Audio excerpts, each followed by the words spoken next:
Cédric de Référence 3D. Aujourd'hui on va faire une petite vidéo sur comment créer une lithophanie à partir d'une photo dans Blender et quelles sont les modifications qu'il faut faire pour pouvoir l'imprimer correctement en 3D. Donc là je suis sur la version 2.76b. Pour cet exemple je vais partir d'une image on va dire libre. On va prendre le portrait de Marilyn. Vous pouvez prendre en fait n'importe quelle photo personnelle, en noir et blanc même ça serait mieux, mais là je vous montre justement, c'est intéressant, en couleur. Et en fait j'ai repris une vidéo de Mr. Joe Says, là je la trouve plus mais c'est pas grave. Il fait beaucoup de vidéos sur l'utilisation de l'impression 3D, la modélisation avec Blender. Et je vous invite à faire un saut. C'est en anglais, donc c'est pour ça en fait moi je reprends une de ces vidéos tout simplement et en français pour que ça soit un petit peu plus lisible. Voilà, donc c'est Mr. Joe Says, sa chaîne sur YouTube. Donc on va retourner dans Blender et on attaque de suite. Donc je clique un peu n'importe où, on va appuyer 2 fois sur A pour tout sélectionner et tout supprimer. On va commencer par ajouter donc intégrer notre photo. Donc pour ça vous avez dans votre panneau de droite un damier rouge et blanc. On va cliquer dessus et on va tout simplement ajouter une nouvelle texture. Normalement dans type vous êtes sur image or movie. Si c'est pas le cas, vous cliquez dessus et vous allez chercher image or movie. Ici vous cliquez. Là le preview il n'y a rien pour l'instant. Vous avez color image et dans image donc on va cliquer sur open, ouvrir, et pas sur new puisqu'on est en train de créer une nouvelle. Je vais sur mon bureau chercher Marilyn, voilà, et donc j'ai ma texture qui apparaît ici avec le preview. Et ce qui est important pour nous, ça va être la taille de l'image, puisqu'on va essayer de faire quelque chose de proportionnel à l'image pour avoir le résultat le plus propre possible. Donc une fois que j'ai intégré ça, on va aller maintenant créer un grid. Alors qu'est-ce que c'est un grid? C'est un plan, on va dire, avec des subdivisions. Ici c'est 10 par 10. Donc si je passe en mode édition, vous voyez, j'ai 10 points par 10 points qui sont indépendants, qui vont me permettre de modifier. Je peux en prendre hop, deux. D'accord. De modifier mon plan, mais qui reste voilà, c'est pas vraiment un objet puisque c'est juste une face déformable. Donc je vais le supprimer et donc en recréer un, parce que ce qui est important, voilà, c'est quand c'est juste à l'import du mesh qu'on peut faire ça. Vous avez donc des données techniques sur lesquelles on peut jouer. En l'occurrence pour le grid, ça va être le nombre de subdivisions sur l'axe X et l'axe Y. Donc on va tout simplement nous rester sur des subdivisions qui sont proportionnelles à l'image. Donc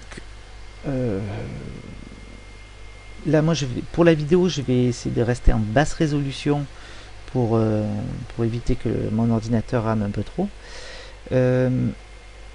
Pour vous, après vous le ferez au jugé, mais je pense que c'est bien de diviser par 5, c'est le nombre de pixels, c'est très bien. Là moi je vais diviser carrément par 10, donc on va partir sur 148 et 200 sur les Y. Voilà, ce qui fait déjà quand même une bonne résolution. Je passe en vue du dessus 7 et 5 pour être en perspective en orthogonale. N pour ouvrir le panneau sur le côté, sinon vous appuyez sur la flèche. Donc tout en haut, voilà, on va aller sur les dimensions de notre grid et donc c'est là où c'est intéressant. Je vais mettre en millimètres, on va faire 148.8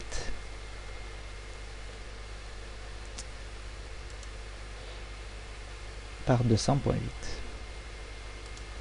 puisque je suis en 2000 8 pixels sur les Y.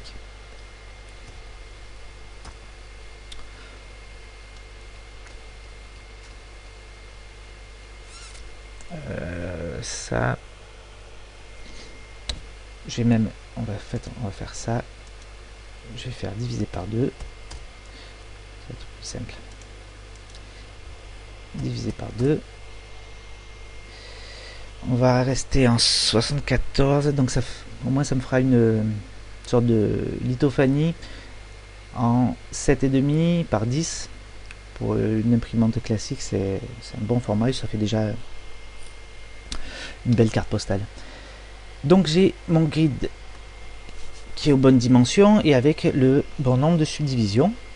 Il suffit maintenant, je vais passer 7, juste d'appliquer le modificateur. Donc on a notre grid sélectionné. J'appuie sur la clé plate en haut à droite. J'ajoute le modificateur qui s'appelle Displace dans la catégorie Deform, Displace. Là j'ai un panneau qui s'ouvre et qui va me demander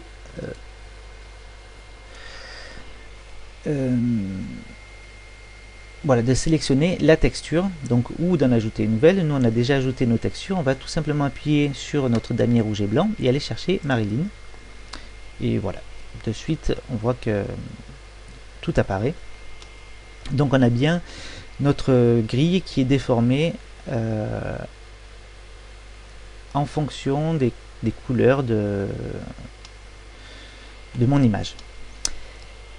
Donc ça c'est la première étape. Nous le but c'est de l'imprimer en 3D. Et quand on voit la photo, je vais retourner dessus, ça va être plus simple.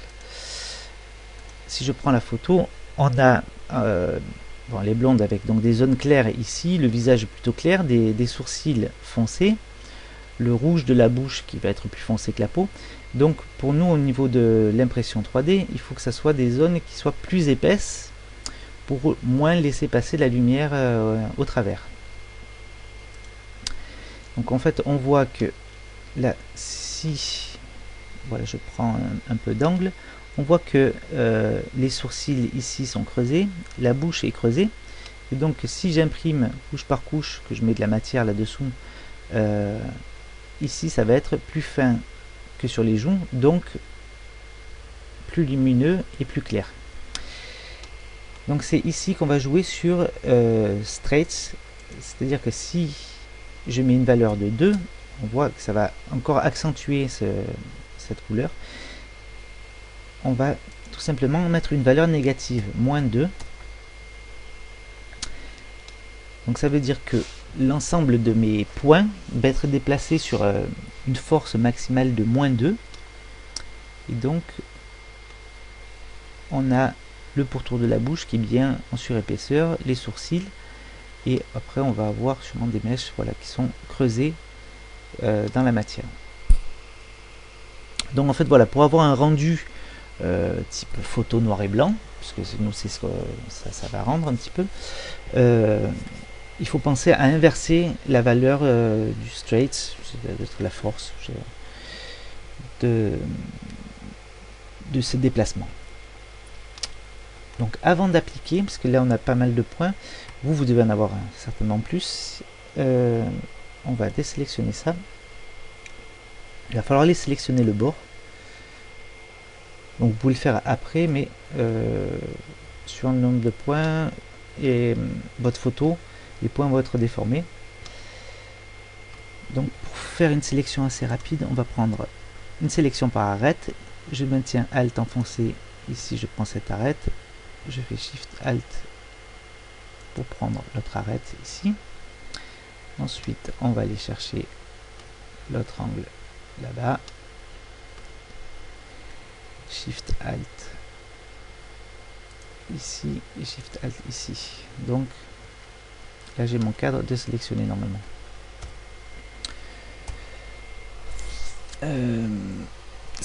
Donc je repasse ici, je vais appliquer donc mon modificateur Displace.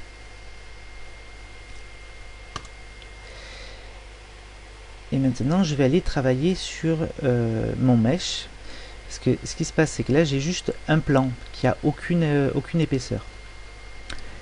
Il y a la possibilité de donner une matière à une face simple pour pouvoir l'imprimer. On peut utiliser le modificateur Solidify. Voilà. Solidify, et en jouant sur l'épaisseur, on va donner une épaisseur. Ça peut être bien dans certains cas, mais là on voit que ça me détériore complètement les bords. Et surtout, si je passe en vue 1, ça c'est carrément pas imprimable. Il n'y a aucune accroche, on va avoir quelque chose de pas propre. Et une épaisseur uniforme de partout, ce qui fait que la lumière passera exactement pareil. C'est pas l'objectif ici.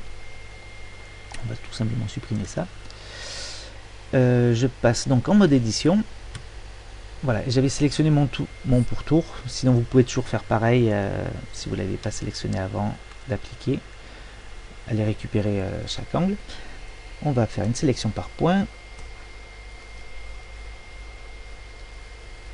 Et on va tout simplement faire une exclusion des points de côté, E, sur l'axe Z. Voilà, pour monter un petit peu. Donc on voit que mes points ne sont pas des niveaux. Pour tout mettre au même niveau, on fait un scale, donc SZ0. C'est-à-dire on va redimensionner tous les points sur l'axe 0, sur l'axe Z de 0. Donc, tout est aligné. On se retrouve avec voilà, un cadre bien propre. Et maintenant, il va falloir donner de la matière. Alors, on va tout simplement passer en vue de dessus. On va faire un extrude et donc E et S donc pour créer un cadre tout autour. Faire ça. Un cadre un peu plus propre. Là c'est pas vraiment proportionnel, donc on peut ou refaire manuellement, sinon on peut faire un S, Y. Là je vous montre rapidement le but, c'est de voir le procédé. Donc on a pu créer voilà un bord un peu plus propre, ça fait déjà un truc un peu plus sympa. Donc vous auriez une meilleure définition évidemment hein, sur l'image. Et on va créer une boîte. Donc pour éviter pour avoir quelque chose de bien propre, on va nettoyer le mesh. Parce que là, en fait, quand vous regardez, on est déjà à 74 mégas, 3000 vertices. On commence à avoir un objet un petit peu lourd. Donc on va essayer d'alléger maximum le nombre de points. Donc je passe en vue 7, table edit. Et donc ce qu'on va faire, c'est qu'on va enlever donc toutes les arêtes qui est ici pour avoir quelque chose de le plus propre possible. Donc pour ça, il y a une technique qui est bien pratique. On va tout désélectionner, on va les prendre, se mettre en Z. On va faire une boîte tout simplement. On va prendre ça avec B. On va prendre tout un quart de notre photo, du cadre. Une fois que vous avez donc sélectionné tous les points, maintenez Shift enfoncé et vous sélectionnez celle qui est à l'extrémité, donc désélectionnez, et vous la resélectionnez. Et ensuite on va aller dans Tool, aller chercher la fonction Remove Merge. Donc c'est réunir les points, et on va tous les réunir à la dernière sélectionnée. Hop, voilà, ça m'a tout mis sur le dernier point ici. C'est pour ça qu'il faut bien sélectionner, désélectionner. Comme c'est le désélectionner, sélectionner, c'est le dernier point sélectionné, donc tout va sur le dernier point. Donc on renouvelle l'opération ici. Pareil sur les 4 angles. Donc là, je sais pas si je vais réussir à accélérer la vidéo. Sinon, voilà, là je n'ai pour une petite minute.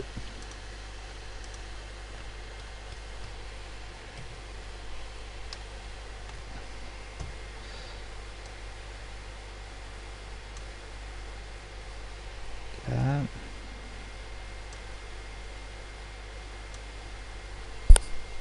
C'est pas parfait, mais ça c'est pas d'importance. On va faire Shift.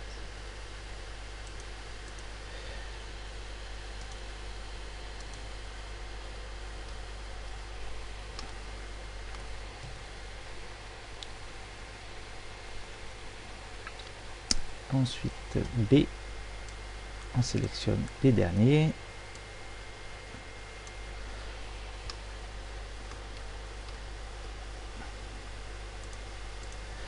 Et on va faire Merge at last. Voilà, donc maintenant qu'on est ici, on va sélectionner les 4 points.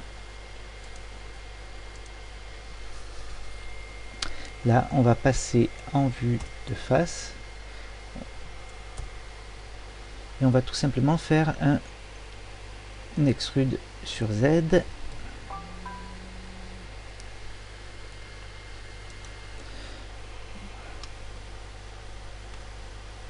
Donc on n'est pas obligé de laisser beaucoup d'épaisseur sur les points les plus bas, hein, puisque c'est des points qui vont être très clairs.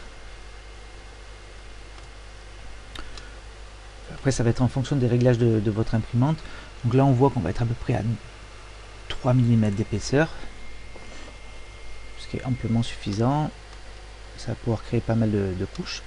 Donc, voilà. Là, j'ai mon pavé qui est propre. Par contre, derrière, il faut fermer tout ça. Donc, une fois que j'ai mes 4 points qui sont sélectionnés, j'appuie tout simplement sur F et ça me ferme la face. Donc voilà, là j'ai un fichier propre qui me suffit tout simplement d'exporter. Bon, on va le faire jusqu'au bout. Allez. Alors, au niveau des dimensions, voilà, je suis à 8,4 par 12 par 3, c'est très bien. On va faire File, Export, STL. Je vais le mettre sur le bureau. On va l'appeler Marilyn STL. On l'exporte.